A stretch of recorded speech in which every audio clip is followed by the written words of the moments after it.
واجعلنا ممن يستمعون القول فيتبعون أحسنه. اللهم آت نفوسنا تقواها وزكها أنت خير من زكاها أنت وليها ومولاها. يا معلم آدم علمنا ويا مفهم سليمان فهمنا. Amin ya rabbal alamin, amma ba'd. Bapak-bapak dan ibu sekalian dirahmati oleh Allah Subhanahu wa taala. Alhamdulillah rabbil alamin, Allah Subhanahu wa taala sampai detik ini masih memberikan kita banyak nikmat. Allah Subhanahu wa taala masih memberikan kita kesempatan untuk bisa menikmati indahnya, mulianya puasa bulan suci Ramadan ini. Meskipun di sisi lain kita sedang diuji oleh Allah Subhanahu wa taala, diberikan nikmat tentang virus COVID-19 ini. Apapun itu semuanya bagi orang mukmin, itu semuanya baik. Kalau ada musibah, apabila bersabar dia bersabar ada musibah, maka itu juga baik, khairon lahu, baik untuknya. Dan apabila diberikan kenikmatan, kemudian orang mukmin itu bersyukur, fakana khairon lahu, juga baik untuknya. Dua hal ini, syukur dan sabar ini, ternyata Allah berikan kepada kita di bulan ini. Pertama, syukur karena kita berjumpa dengan bulan suci Ramadan yang pahalanya berlipat-lipat. Pahala untuk melakukan amal soleh, pahalanya itu berlipat-lipat. Di sisi lain, sabar untuk menghadapi wabah saat ini. Jadi Allah Subhanahu wa taala ingin mengajari kita makna sabar dan syukur dalam satu waktu. Salawat serta salam mudah-mudahan tetap tercurahkan pada Nabi kita Muhammad Sallallahu Alaihi Wasallam. Beliau adalah sebaik-baik suri tauladan. Beliau yang kita nantikan syafaatnya di yaumil kiamah nanti, dan yang kita selalu berdoa pada Allah Subhanahu wa taala, mudah-mudahan Allah Subhanahu wa taala mengumpulkan kita dengan dan rasulnya di surganya Allah Subhanahu wa taala nanti. Amin ya rabbal alamin. Para bapak dan ibu sekalian yang dimuliakan oleh Allah Subhanahu wa taala, eh, insyaallah pembahasan kita hari ini kita akan lanjutkan ngaji kita yang biasanya sebulan sekali di setiap awal bulan itu, kitab Jamil Ulum wal Hikam karyanya Al-Imam Al-Hafidz Ibnu Rajab Al-Hambali, yang kitab ini dikarang oleh beliau untuk mensyarah kitab Arba'in Nawawiyahnya Imam An-Nawawi. Ketika Imam Nawawi beristikharah ingin menulis kitab pengumpulan hadis-hadis, kemudian nanti disebut dengan Arba'in Nawawiyah, pokok-pokok dalam ajaran agama Islam ini, maka beliau Imam Nawawi mengumpulkannya sampai 42 hadis. Kemudian oleh Ibnu Rajab Al-Hambali disyarah dan dilengkapi menjadi 50 hadis, menjadi khamsuna hadisan.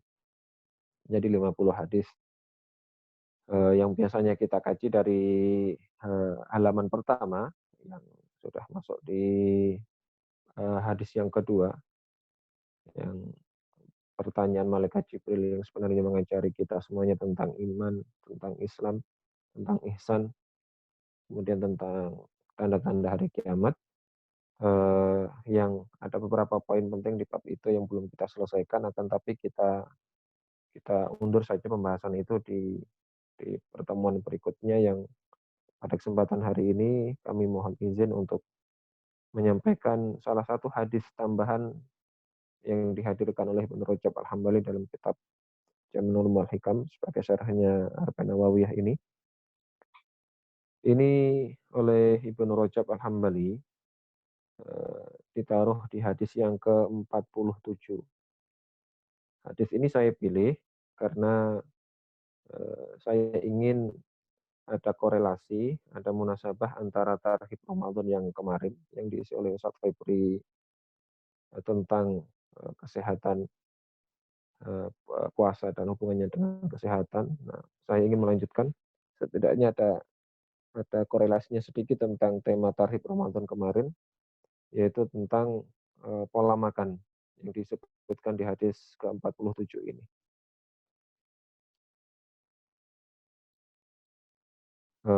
Saya bacakan dulu hadisnya.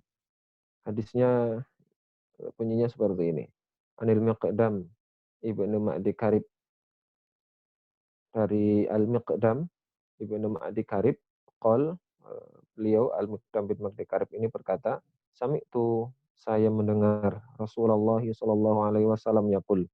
Rasulullah sallallahu alaihi wasallam bersabda, mala'a adamiyun wi'aan." Tidaklah mala'a adamiyun, seorang anak cucu Adam, memenuhi wi'aan, sebuah wadah, syarron, lebih buruk, min batnin, dari perut. Hasbi ibni Adam akalatun, cukuplah bagi anak cucu Adam, akalatun, beberapa suapan, yuqimna sulbah, yang dengan beberapa suapan itu bisa menegakkan, meluruskan tulang punggungnya. Fa in kana la mahalata, kalau seandainya harus lebih daripada beberapa suapan ini, fasulusun li ta'amih, maka sepertiga perutnya itu dibagi untuk makanannya. Wasulusun li syarabih, dan sepertiga perutnya untuk minumnya. Wasulusun li nafasih, dan sepertiga untuk bernafas. Rawahul Imam Ahmad wa Tirmizi wa Nasa'i wa Ibnu Majah wa qala Tirmizi haditsun hasan. Hadis ini diriwayatkan oleh Imam Ahmad, Imam Tirmizi, dan Imam An-Nasa'i, wa Ibnu Majah, dan Imam Ibnu Majah. Wa qala Tirmizi, dan Imam At-Tirmizi itu mengatakan hadis ini adalah hadisun hasan. Derajatnya hadis hasan. Baik, para bapak dan ibu sekalian yang dimuliakan oleh Allah Subhanahu wa taala. Eh, Al-Miqdam Ibnu Ma'di Karib ini sahabat mulia Rasulullah Shallallahu alaihi wasallam. Ini beberapa riwayat mengatakan beliau ini termasuk junior, sahabat junior, muda, berpotensi, luar biasa semangatnya. Meriwayatkan hadis dari Nabi Muhammad Shallallahu alaihi wasallam sebanyak 40-an hadis kurang lebih, karena juniornya umurnya itu. Karena sangat junior bertemu dengan Rasulullah, maka yang diriwayatkan hanya 40 hadis. Tapi 40 hadis ini sangat luar biasa. Nah, salah satu hadisnya adalah hadis yang sedang kita baca hari ini, pagi ini. Beliau ini wafat kurang lebih di umur 91 tahunan. 91 tahunan. Dan beliau wafat ini di saat pemerintahan eh, peradaban Islam ini dipimpin oleh Daulah Umayyah. Khalifahnya adalah Abdul Malik bin Marwan. Nah, nanti Abdul Malik bin Marwan ini mempunyai anak namanya Al-Walid. Al-Walid ibnu Abdul Malik ibnu Marwan. Nah, Al-Walid ini dalam beberapa kitab disebutkan, salah satu kitab putranya Khalifah Abdul Malik bin Marwan ini yang namanya Al-Walid. Ini di beberapa kitab, salah satu kitabnya adalah Ri'ayat Rasul sallallahu alaihi wasallam lil Muhtajin. Perhatian Rasulullah sallallahu alaihi wasallam kepada ABK, anak berkebutuhan khusus, orang-orang yang berkebutuhan khusus. Nah, salah satunya yang dilakukan oleh Al-Walid ibnu Abdul Malik ibnu Marwan itu adalah membangun sebuah yayasan, membangun gedung, lembaga. Lembaga itu khusus diperuntukkan untuk orang-orang yang berkebutuhan khusus. Kemudian setelah bangunan itu jadi, Al-Walid ibnu Abdul Malik ini menghadirkan dokter khusus dan para perawat. Beberapa riwayat mengatakan setiap satu orang yang berkebutuhan khusus itu ada satu perawat. Bahkan ada yang meriwayatkan 2 kalau tidak salah.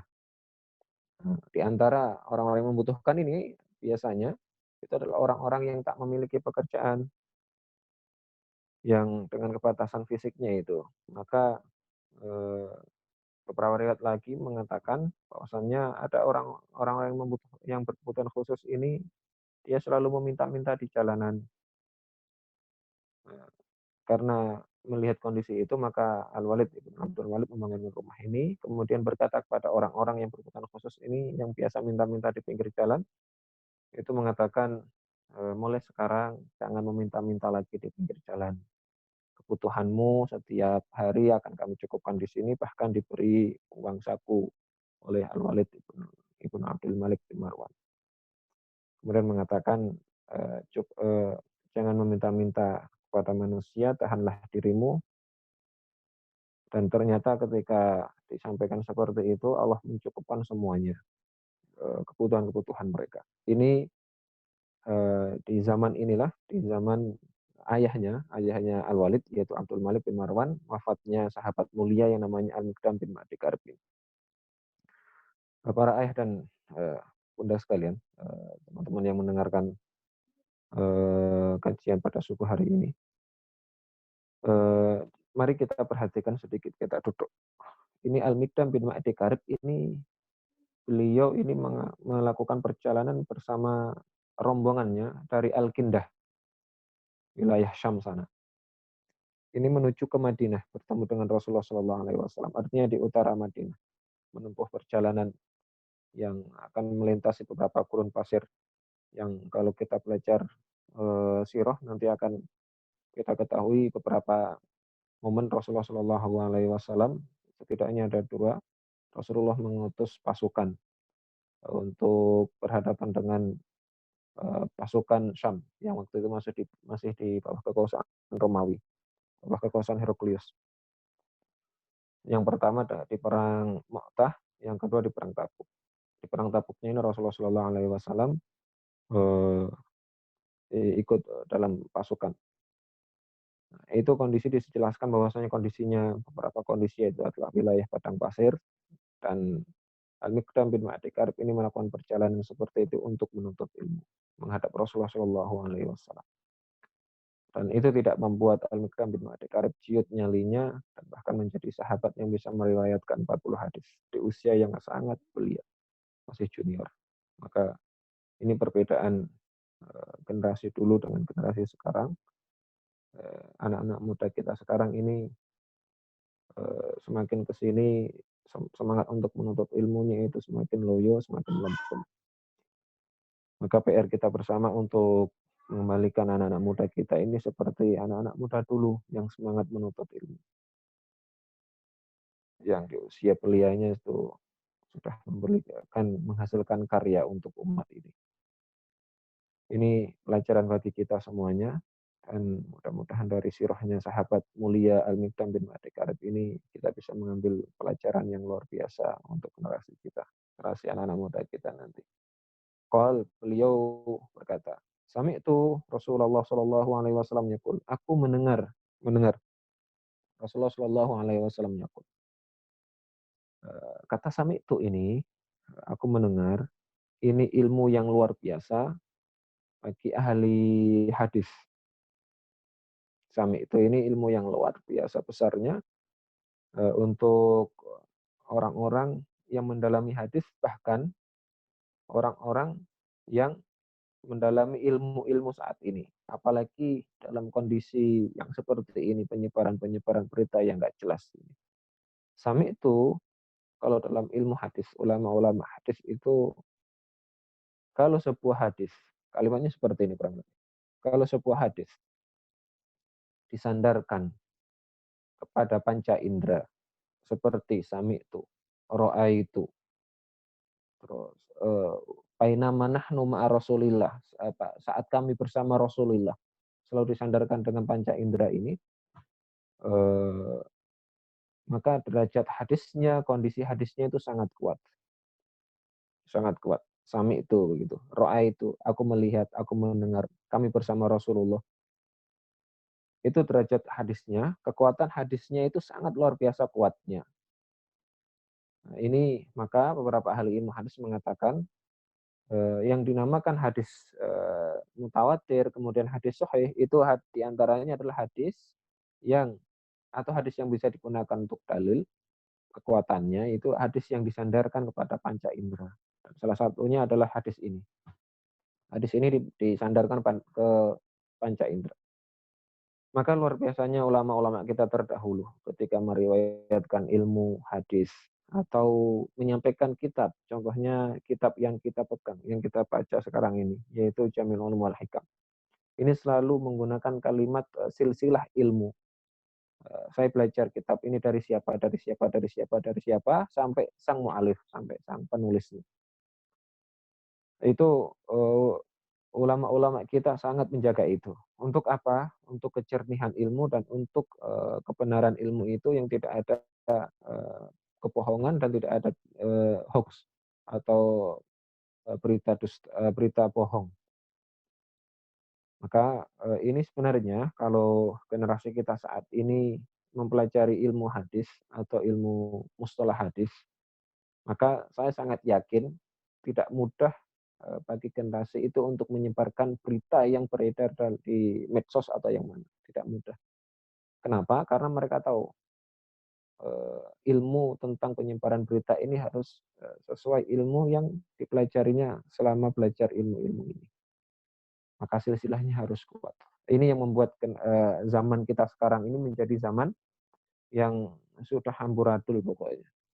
Nggak jelas berita mana yang benar, mana yang, eee, mana yang bohong itu eee, tidak jelas akhirnya. Semuanya ngambang, semuanya seakan-akan depan kita ini benar, seakan-akan depan kita ini bohong, seperti itu. Maka alangkah baiknya, alangkah luar biasanya kalau saat ini kita ini benar-benar bisa berhati-hati dalam menyebarkan berita ataupun informasi untuk menjaga itu. Dan kita mengilmui diri kita. Maka sangat baik kalau kita ini mempelajari dan mentadabbur ilmu-ilmu hadis atau mustalah hadis dalam kehidupan kita sehari-hari. Rasulullah Shallallahu alaihi wasallam bersabda, "Ma mala'a adamiyun wi'aan syarran min batnin." Tidaklah anak cucu Adam mengisi sebuah wadah lebih buruk daripada perutnya. Kalimat pertamanya ini menyakitkan, sangat menyakitkan. Siapa yang tidak butuh makan? Semuanya butuh makan. Siapa yang tidak minum, tidak butuh minum, semuanya butuh minum. Tapi kalimat yang pertama keluar dari hadis ini adalah langsung menusuk hati kita. Yang paling paling buruk yang kita isi sebuah wadah itu adalah perut kita sendiri ternyata. Ya Allah, perut kita sendiri. Eee, bab seperti ini ketika Rasulullah Shallallahu alaihi wasallam menghadirkan kalimat-kalimat seperti ini, contohnya langsung menegur di awal, gitu, dengan tusukan-tusukan yang luar biasa, dengan pukulan-pukulan yang luar biasa. Ini sering dilakukan oleh Rasulullah Shallallahu alaihi wasallam untuk membuat penasaran, membuat hati dan pendengaran kita langsung fokus kepada apa yang ingin disampaikan oleh Rasulullah Shallallahu alaihi wasallam. Contoh yang lain adalah, Rasulullah Shallallahu alaihi wasallam pernah menyampaikan kepada kita, "Sab'atun yudhilluhumullahu fi dhillihi yauma la dhilla illa dhilluh." Tiba-tiba Rasulullah mengatakan, "Sab'atun," 7 orang, 7 golongan yang akan dapat naungan oleh Allah Subhanahu wa taala di saat tidak ada naungan selain naungannya Allah. Tiba-tiba langsung menyebutkan 7 golongan. Itu membuat, kita penasaran, siapa sih 7 golongan? Siapa siapa? Gitu. Nah ini dalam ilmu balaghah, salah satu cabang ilmu bahasa Arab, itu dibahas. Salah satu fungsinya adalah agar supaya yang mendengarkan, yang diajak bicara itu memperhatikan apa yang akan disampaikan. Nah termasuk dalam bab ini, "Ma mala adamiyun wa an syarran min batnin" ini, tidaklah, anak cucu Adam mengisi sebuah WA, lebih buruk daripada, perutnya ini agar supaya kita ini konsentrasi untuk mendengarkan apa yang disampaikan oleh Rasulullah Shallallahu alaihi wasallam. Baik, setelah Rasulullah Shallallahu alaihi wasallam mengatakan, eee, apa namanya, yang paling buruk kita isi itu adalah perut kita, semuanya masuk, Pak, semuanya masuk. Berbagai jenis makanan masuk, baik makanan Nusantara, baik makanan yang luar Nusantara, dunia internasional, semua jenis makanan masuk. Yang pedas, yang manis, yang, tawar, semuanya masuk. Yang keras, yang lunak, yang sifatnya panas, yang sifatnya dingin, itu masuk semuanya. Bahkan cara makan kita pun juga aneh. Makan, minum, makan, diselingi minum, terus makan, minum, sekali suapan, minum, sekali suapan, minum. Makan yang dalam punyahan kita ini belum kita telan, kita sudah tambah lagi makanan yang lain. Ya Allah, itu makanan kita. Maka disebutkan Yang paling perut kita isi sebuah wadah itu adalah perut kita. Apakah cukup di situ Rasulullah? Enggak. Ketika Rasulullah, bahasanya kita sekarang adalah mengkritik, sebenarnya ingin meluruskan kita. Kritikannya Rasulullah ini adalah meluruskan kita agar supaya kita ini sehat. Rasulullah tidak berhenti di situ, akan tapi Rasulullah memberikan solusi setelah mengkritik kita. Solusinya adalah yang pertama yang diberikan oleh Rasulullah, solusinya adalah bihasbi ibni Adam akalatun yuqimna sulbah. Bihasbi ibni Adam. Cukuplah bagi anak cucu Adam akalatun. Akalatun ini adalah artinya beberapa suapan. Beberapa suapan. Nah, akalatun ini kalau dalam bahasa Arab ini bentuk jamak. Akalatun. Aslinya itu pendek. Bunyinya adalah akalatun. Akalatun. Ketika ini menggunakan akalatun jamak, dan ternyata para ahli bahasa meneliti jamak dalam bahasa Arab itu ternyata dibagi menjadi dua kalau dilihat dari segi banyak atau sedikitnya jamak. Yang pertama, jamaknya disebut dengan jamak qillah. Jamak qillah itu adalah jamak sedikit, hitungannya antara 3 sampai 10. Itu jamak qillah. Terus yang kedua, jamak disebut dengan jamak kasroh. Jamak kasroh itu hitungan dari 11 sampai tak terhingga. Itu dua jamak dalam bahasa Arab. Nah, sementara akalatun, yang jamak dari akalatun ini termasuk kategori jamak qillah yang hitungannya adalah 3 sampai 10 suapan. Maka maksud dari bihasbi ibni Adam akalatun ini adalah cukuplah bagi anak cucu Adam beberapa suapan, 3 sampai 10 suapan. 3 sampai 10 suapan. Yuqimna sulbah, yang tujuannya dari beberapa suapan ini adalah yuqimna sulbah, yang bisa menegakkan, meluruskan sulbah, tulang punggungnya. Nah, tujuannya hanya itu, hanya bisa menegakkan tulang punggung saja, tidak ada lebih, hanya itu tujuannya. Nah, kemudian nanti akan ada pertanyaan. Nah, kalau kita makan sehari 3 kali, berarti setiap makan antara 3 sampai 10 suapan. Apakah itu cukup? Nah, nanti akan kita bahas selanjutnya insya Allah.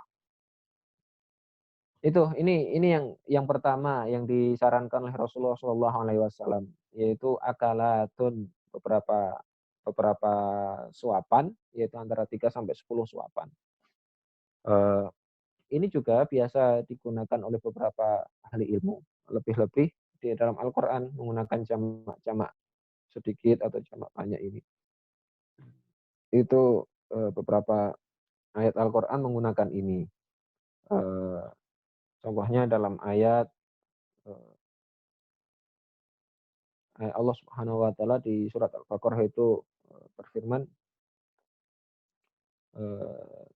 sab'a sanabil, untuk menggambarkan tentang orang yang berinfak itu seperti satu biji yang menumbuhkan apa namanya 7 batang itu.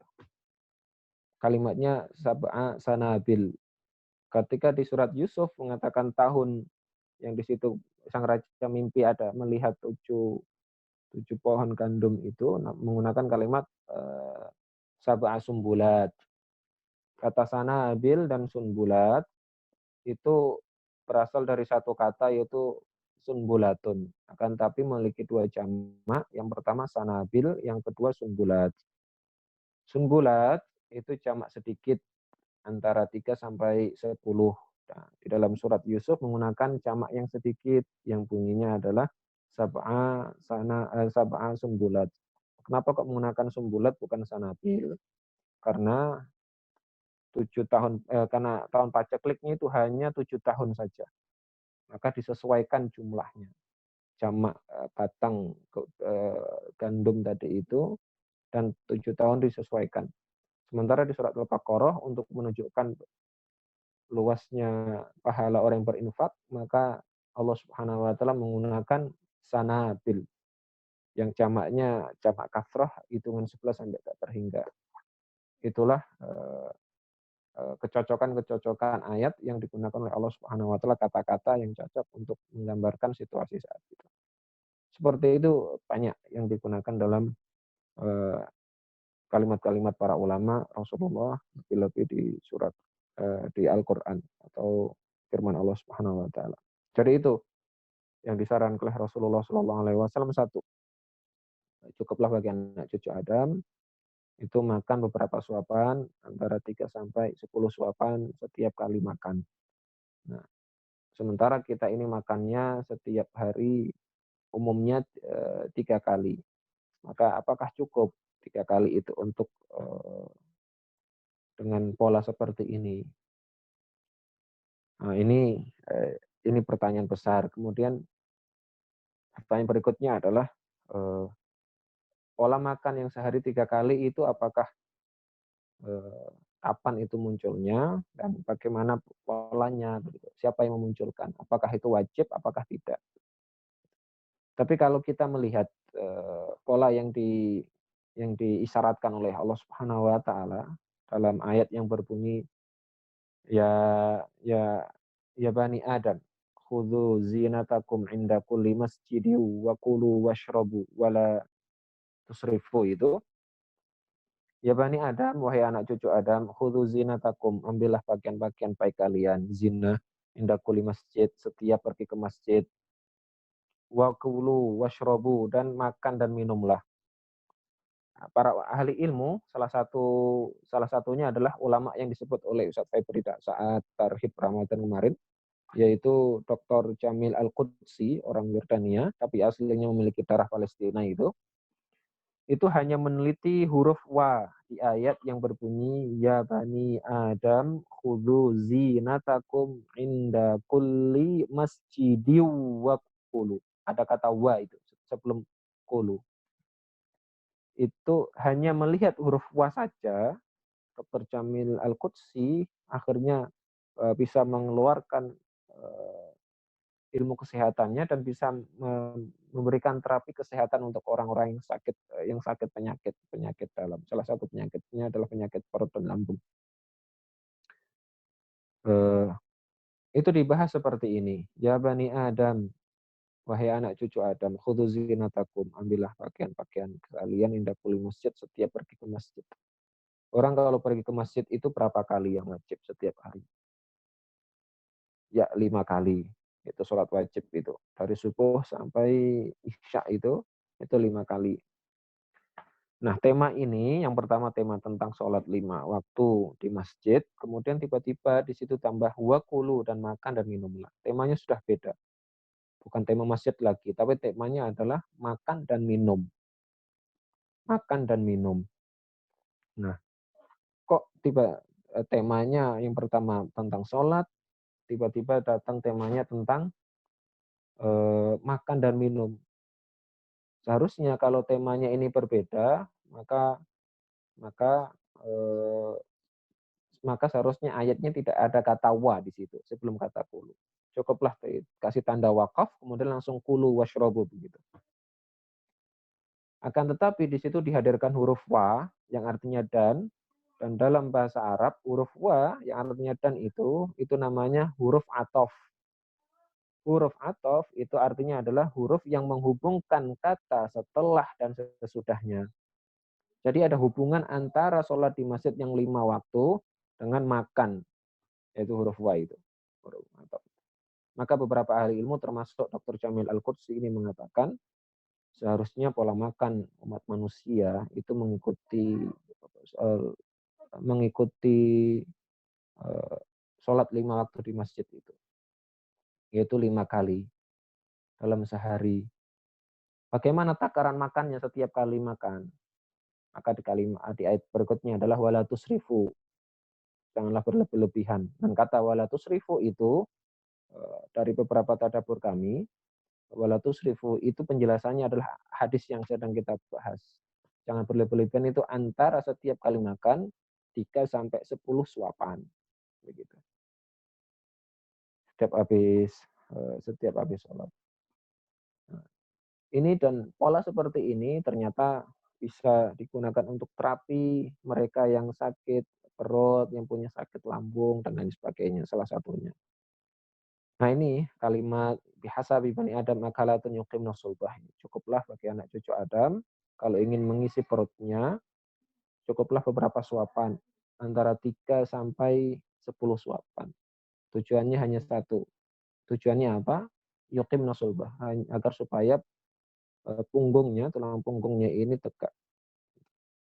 Akan tetapi kalau pola ini eee, tidak bisa diterapkan, susah bagi beberapa orang, eee, maka Rasulullah Shallallahu Alaihi Wasallam punya saran yang kedua, bagi yang susah melakukan pola ini. Artinya ketika pola bihasbi ibni Adam akalatun yuqimna sulbah, cukuplah beberapa suapan ini adalah pola mayoritas manusia bisa melakukan ini umumnya. Akan tapi beberapa orang tidak bisa. Maka ketika pola ini tidak bisa, fa in kana la mahalah, kalau seandainya ini tidak bisa, maka mengharuskan makannya lebih dari 10 suapan, fasulusun itu amih, maka Rasulullah Shallallahu Alaihi Wasallam memberikan landasan kaidah utama bagi yang tidak bisa menggunakan pola ini, yaitu perutnya harus dibagi sepertiga-sepertiga. Fasulusun itu amih, maka sepertiga perutnya untuk makanan. Urut, tidak dicampur kalimatnya seperti ini. Fasulutun li ta'amihi wa syarabih, enggak seperti itu, tapi dicampur. Dicampurnya seperti apa? Akan tapi dipisah. Dipisahnya seperti apa? Fasulutun li ta'ami, sepertiga perutnya untuk makan. Makan dulu. Rasulullah mengatakan makan dulu, bukan minum dulu. Makan dulu. Wasulusun li syarabih, setelah makan sepertiga perutnya untuk minum.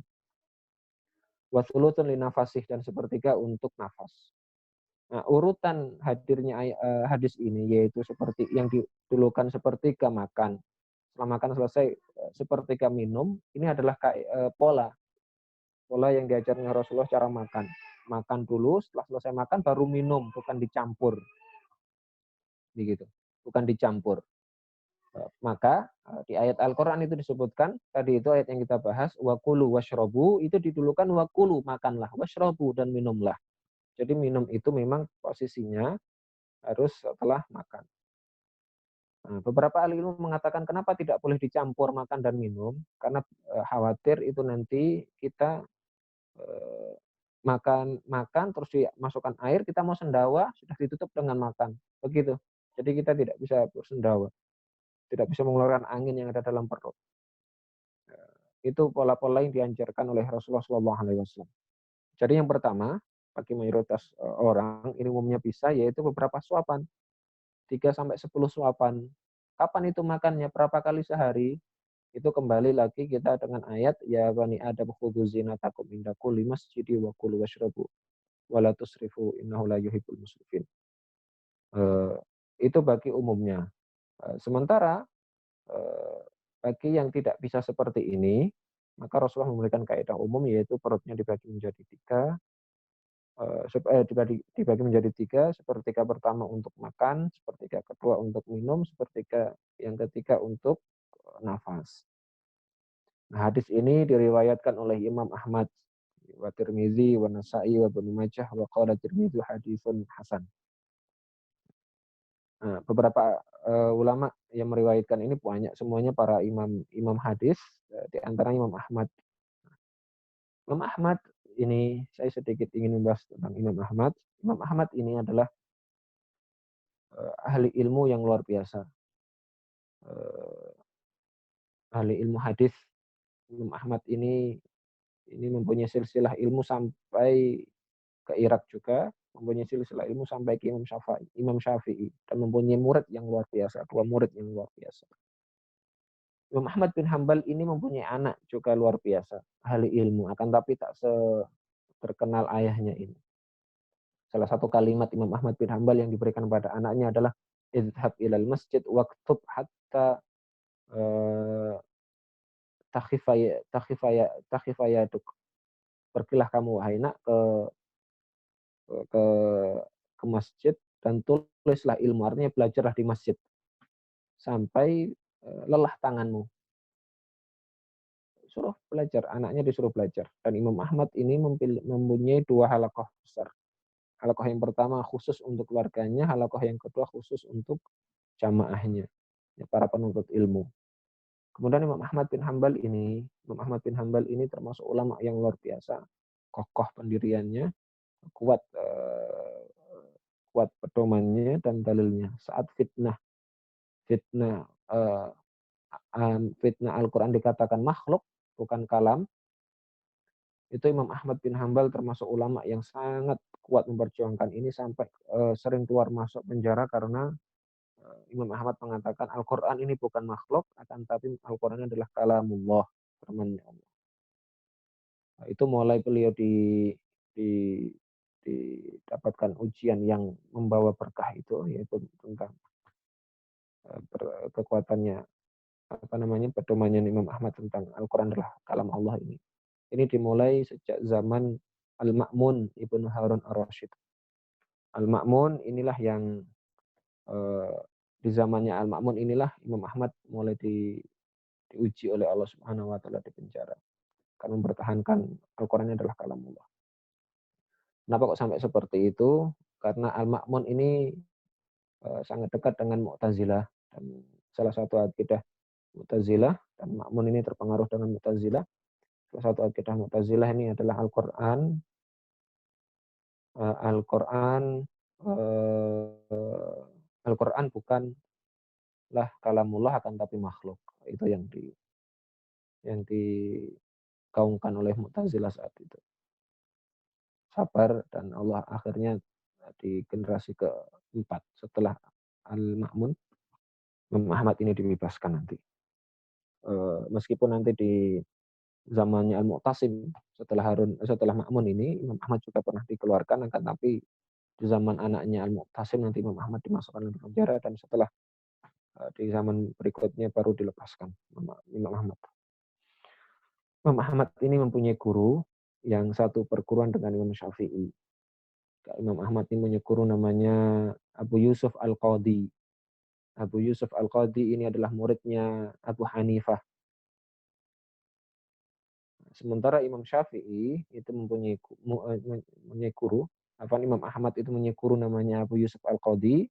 Abu Yusuf Al-Qadhi ini mempunyai guru namanya Imam Abu Hanifah.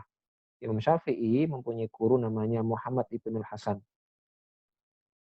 Imam Muhammad Ibnu Hasan ini mempunyai guru namanya, Imam Abu Hanifah. Jadi Abu Yusuf Al-Qadhi dengan Muhammad Ibnu Hasan itu satu perguruan, mereka berdua adalah muridnya Imam Abu Hanifah. Nah, di jalur inilah Imam Ahmad dengan Imam Syafi'i, satu alma mater, yaitu madrasah, fikih yang dibangun oleh Imam Abu Hanifah yang ada di Irak. Kemudian, Imam Syafi'i lebih senior daripada Imam Ahmad, dan Imam Syafi'i akhirnya mendirikan mazhabnya sendiri di Irak, di Baghdad. Kemudian beliau hijrah pindah ke Mesir, mendirikan mazhab Syafi'i yang terkenal nanti dengan Qaul Jadid tadi itu. Nah, ketika di Mesir inilah beberapa riwayat mengatakan Imam Ahmad pernah, berguru kepada Imam Syafi'i sampai 2 kali. Perjalanan pertama, kemudian pulang, perjalanan yang kedua bertemu lagi dengan Imam Syafi'i. Nah, bersama Imam Syafi'i inilah Imam Ahmad, banyak belajar, banyak banyak belajar tentang fikih, bahkan sampai Imam Ahmad mengatakan seperti ini, "Laula Syafi'i," kalau seandainya tidak karena Syafi'i, ma fahimna fiqhal hadis. Kita tidak akan paham fikih hadis, dalam memahami hadis. Kemudian Imam Ahmad ini, mempunyai murid yang luar biasa, satu namanya Imam Al-Bukhari, yang kedua Imam Muslim. Dua-duanya ulama hadis yang luar biasa, sampai dikatakan, dua kitab yang dikarang oleh Imam Bukhari dan Imam Muslim dikatakan ashahul kitab ba'da kitabillah. Kitab yang paling sahih setelah kitab Allah Subhanahu wa taala itu setelah Al-Qur'an. Itu kitab hadis yang paling sahih. Eee, ini pembahasan sedikit, beberapa ulasan tentang hadis ini, beberapa kalimat yang luar biasa setelah kami merujuk beberapa literatur, di antaranya adalah kalimatnya kalimatnya Ibnu Abi Maswaih. Ibnu Abi Maswaih ini nama aslinya adalah Yahya bin Masawih. Beliau ini adalah dokter, dokter yang luar biasa di di zaman Daulah Abbasiyah. Kalau tidak salah ini di zamannya Harun ar-Rasyid dokter ini. Kan tapi beliau ini dokternya sangat luar biasa, kan tapi beliau ini termasuk Masehi, agamanya adalah agama Nasrani. Eee, maka, kalimatnya yang luar biasa seperti ini, kalau seandainya orang-orang mengikuti kalimat-kalimat ini, yaitu hadisnya Rasulullah SAW, maka rumah sakit akan sepi pasien dan toko-toko farmasi itu tidak ada yang orang, berkunjung untuk membeli obat, maka semuanya akan sehat. Ini kalimatnya, eee, dokter yang luar biasa ini, yang notabene tidak beragama Islam. Kalimatnya seperti itu, mengakui luar biasa kalimatnya Rasulullah SAW ini. Di beberapa kalimat yang lain dari para ulama, mengatakan bahwasannya, penyakit yang utama, kepalanya itu penyakit, itu adalah dari perut, yaitu lambung, karena banyak makanan gitu. Karena kita banyak makan yang tidak jelas itu. Baik para Bapak dan Ibu sekalian, eee, saya akhiri, majelis kita pada pagi hari ini dengan nasihatnya Ibrahim An-Nakha'i. Ibrahim An-Nakha'i ini mempunyai kalimat yang luar biasa, yang ini masih ada hubungannya dengan hadis yang kita bahas pada kesempatan hari ini. Kalimatnya pendek tapi menusuk dan luar biasa. Ibrahim An-Nakha'i mengatakan seperti ini, "Innama halaka man halaka qablakum bisalasi khisal." Innama halaka, sesungguhnya orang yang sebelum kalian ini hancur karena 3 perkara. Bifudulil kalam, karena banyak ngomong, banyak ngomong. Ya, persis seperti yang kita singgung tadi itu, generasi kita ini berbeda dengan generasi dulu. Generasi dulu itu ngerti ilmu hadis dan mustalah hadis, sehingga mempraktikkan apa syarat-syarat di mustalah hadis dan ilmu hadis itu. Sekarang enggak ngerti itu. Maka bifudulil kalam, banyak ngomong. Semua ditulis, semua dibicarakan. Nah, sekarang ada wadahnya yaitu media sosial, semua ditulis di media sosial itu. Tulisan kita ini mewakili apa ucapan kita, maka kita harus mempertanggungan itu semuanya. Apa yang kita sebar itu juga mewakili apa yang ada dalam niat kita dan benak kita. Maka kalau kita seandainya ini mengerti ilmu hadis, maka kita tidak akan hancur seperti hancurnya umat-umat sebelum kita. Sebagaimana nasihatnya Ibrahim An-Nakha'i ini. Bifudulil kalam, banyak ngomong, banyak komentar, yang padahal itu nanti akan dipertanggungjawabkan oleh Allah Subhanahu wa taala. Wa fuduli tu'am, dan banyak makan. Persis seperti zaman-zaman sekarang, banyak makan. Orang-orang terdahulu itu banyak yang hancur, jatuh tersungkur karena pertama banyak ngomong, yang kedua banyak makan. Maka agar supaya kita tidak jatuh tersungkur, hancur seperti umat sebelumnya, alangkah baiknya, alangkah luar biasanya kita mengikuti polanya Rasulullah SAW di hadis yang dihadirkan oleh Ibnu Rajab ini di nomor 47. Yang terakhir bifudulil manam, dengan banyaknya tidur. Ya, orang kalau sudah banyak makan, itu nanti yang terjadi adalah berat di mata, berat aktivitas, maka eh, yang terjadi ya pengennya hanya tidur saja, pengen tidur, malas melakukan melakukan melakukan aktivitas karena sudah saking kenyangnya. Maka tidak heran beberapa ahli ilmu mengatakan eh, kalimatnya seperti ini. Beberapa ahli ilmu mengatakan seperti ini. Ma qalla ta'mu mri'in qat illa raqqa qalbuhu wa nudiyat ainah. Tidaklah seseorang yang makannya sedikit, sedikit cukup hanya untuk menegakkan tulang punggung itu, illa raqqa qalbuh, kecuali hatinya akan menjadi lembut. Jadi agar supaya salah satu cara melembutkan hati ini tidak tergoda oleh syahwat agar ya kita selalu ingat Allah, melembutkan hati ini, qalla ta' menyedikitkan makan.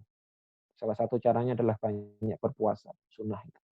Dan hari ini kita sedang berpuasa, menjalankan puasa wajib bulan suci Ramadan. Itu termasuk salah satu hasilnya nanti itu takwa. Dan takwa itu adalah bagaimana hati kita ini menjadi lembut, lebih peka dengan ayat-ayat Allah dan perintah-perintah Allah. Yang pertama, hati itu akan menjadi lembut. Dan yang kedua adalah eh, nudiyat ainah. Matanya akan menjadi jernih. Matanya menjadi jernih, menyehatkan mata. Insya Allah, hatinya itu lembut, matanya menjadi sehat. Bagi apa? Bagi yang menyedikitkan makan. Artinya tidak makan banyak-banyak, cukup hanya dengan porsi bisa menegakkan tulang punggungnya.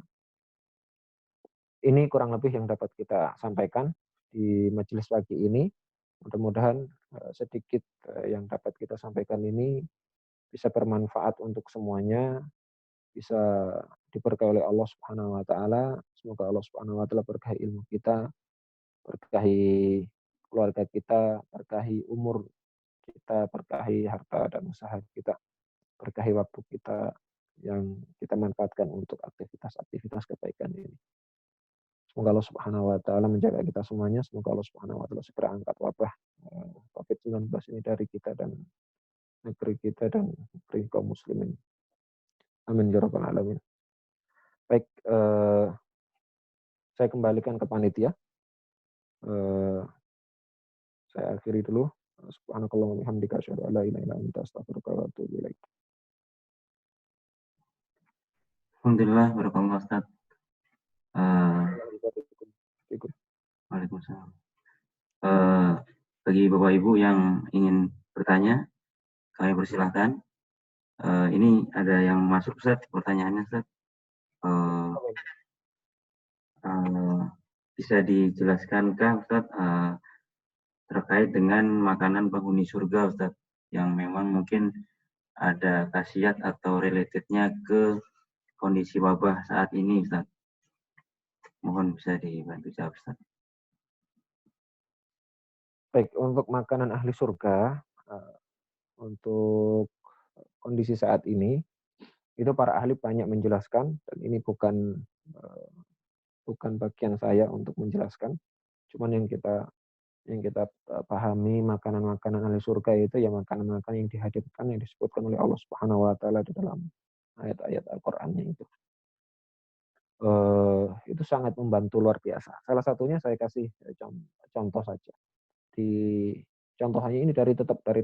Jamil Al-Quds yang membahas tentang makanan-makanan yang disebutkan dalam Al-Quran itu. Semua jenis makanan yang disebutkan dalam Al-Quran, buah-buahan itu dikeluarkan semuanya dalam jumlah, contohnya seperti ini, dalam jumlah seberapa banyak disebutkan. Contohnya buah tin dalam Al-Quran itu disebutkan berapa kali, maka itu dikeluarkan sejumlah itu. Buah kurma berapa kali disebutkan, terus buah yang lainnya itu berapa kali disebutkan, terus jahe berapa kali disebutkan, susu berapa kali disebutkan, itu dikumpulkan semuanya untuk di dunia ya, untuk di dunia yang boleh dikonsumsi di dunia saat kita masih hidup di dunia, berapa kali disebutkan, dikeluarkan, dengan jumlah berapa kali disebutkan itu. Nah itu semuanya sudah terkumpul. Nah kemudian nutrisi ini semuanya, makan-makanan ini dikumpulkan jadi satu dan diteliti dengan porsi itu, dengan jumlahnya itu. Ternyata Dr. Jamil Al-Qudsi, dokter pakar, beliau banyak di channel YouTube menyampaikan ini, bahkan ada bahasa Inggrisnya juga kalau tidak salah. Beliau menyampaikan ternyata nutrisi yang paling baik untuk tubuh manusia itu adalah seperti ini. Nutrisi yang paling baik. Makanan atau buah-buahan yang disebutkan dalam Al-Quran dengan jumlah yang persis seperti itu. Itu nutrisi yang paling baik. Begitu, nutrisi yang paling baik.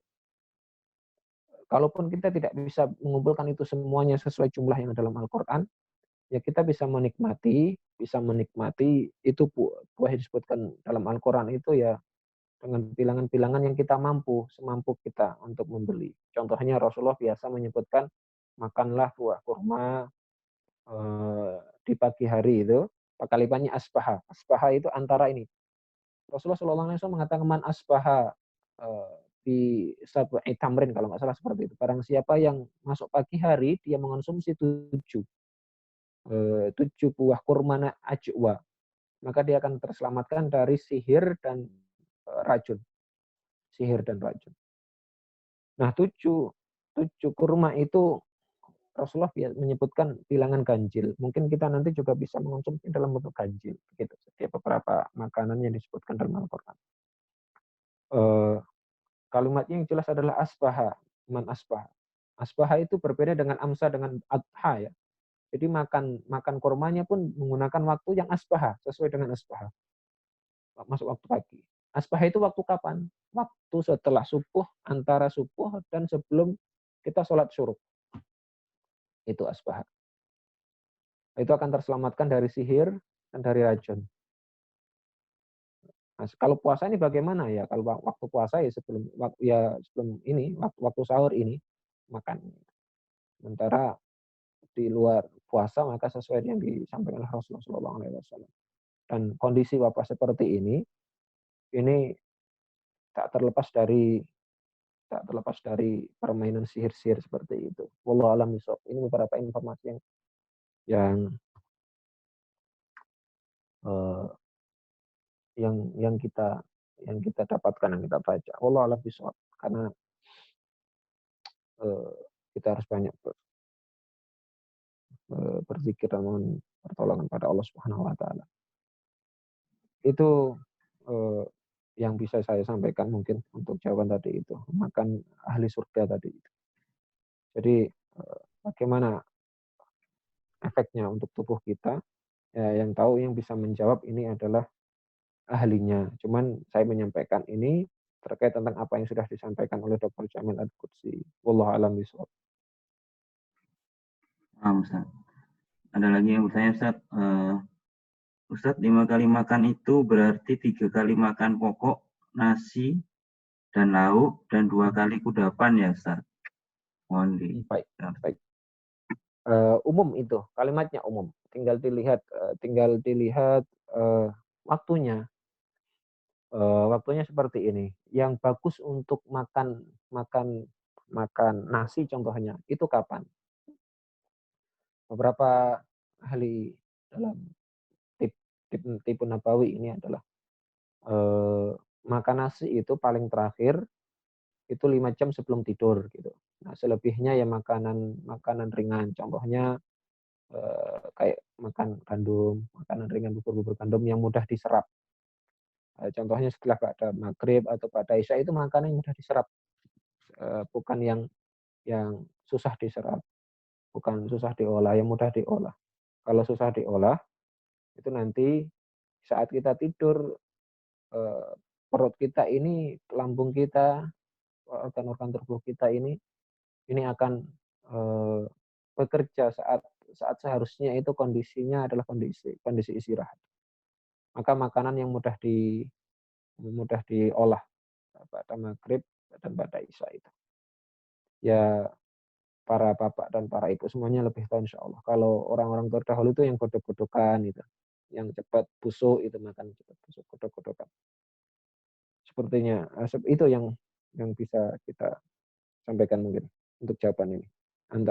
Jadi yang bisa dimakan, eee, untuk pada maghrib dan pada isya itu adalah yang mudah dicerna dan mudah diolah, tidak membutuhkan waktu lama gitu. Kalau nasi kan membutuhkan waktu lama. Wallahu a'lam bishawab. Paham, Ustaz. Mungkin karena waktu ya. Jadi ini pertanyaan terakhir, Ustaz. Ada Nah, di baik. layar. Ya, Di luar tema juga sih, Ustaz. Itu bagaimana hukumnya sholat Jumat di rumah yang sudah lebih dari 3 kali karena kondisi wabah, Ustaz. iya, Sekaligus nanti ditutup aja, Ustaz. baik. Bisa keluar. Sholat Jumat, yang tidak apa namanya, tidak di masjid, yang dilakukan di rumah-rumah diganti dengan sholat zuhur ini sudah dijelaskan oleh ulama, fatwa MUI, yang nggak boleh, kita sholat Jumat sampai 3 kali berturut-turut itu apabila kita ini, eee tidak ada niatan untuk sholat Jumat.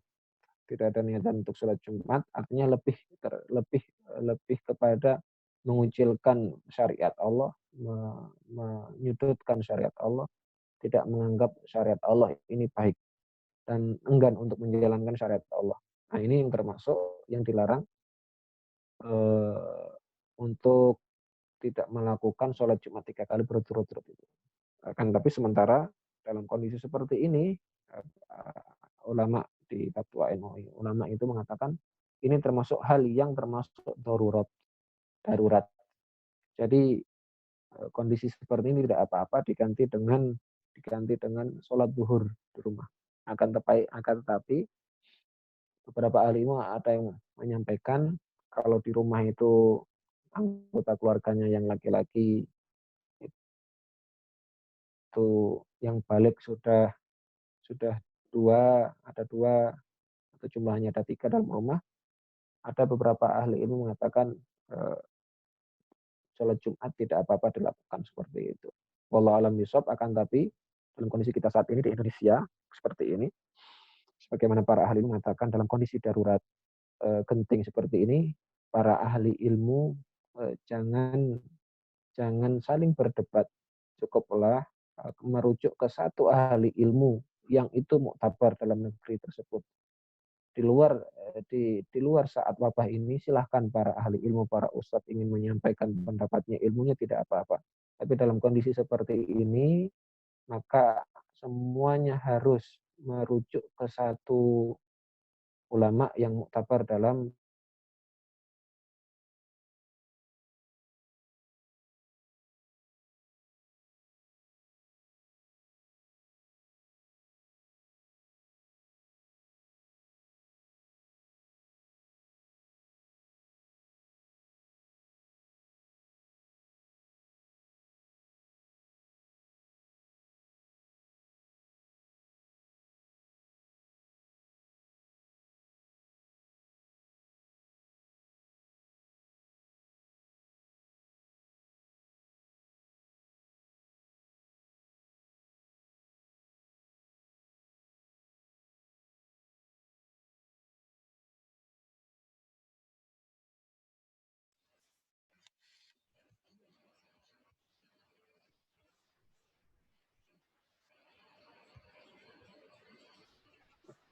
Halo Ustaz.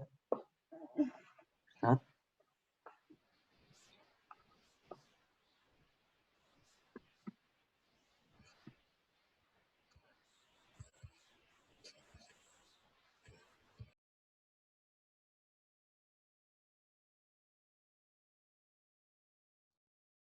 Halo Ustaz, suaranya tidak terdengar Ustaz. Gak ada suaranya. Halo Ustaz.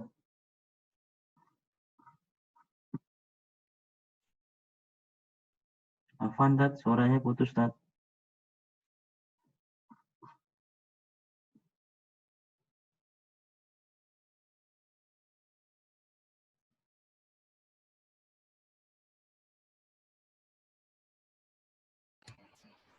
Tes.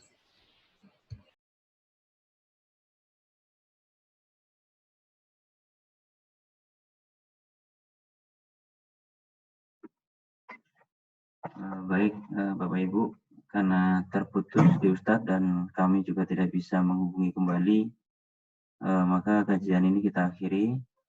Insya Allah besok masih ada lagi dengan tema fikih dan keutamaan bulan Ramadan. Maka bagi Bapak Ibu yang sudah bergabung bisa menggunakan link yang sama. Kita akhiri. Wassalamualaikum warahmatullahi wabarakatuh.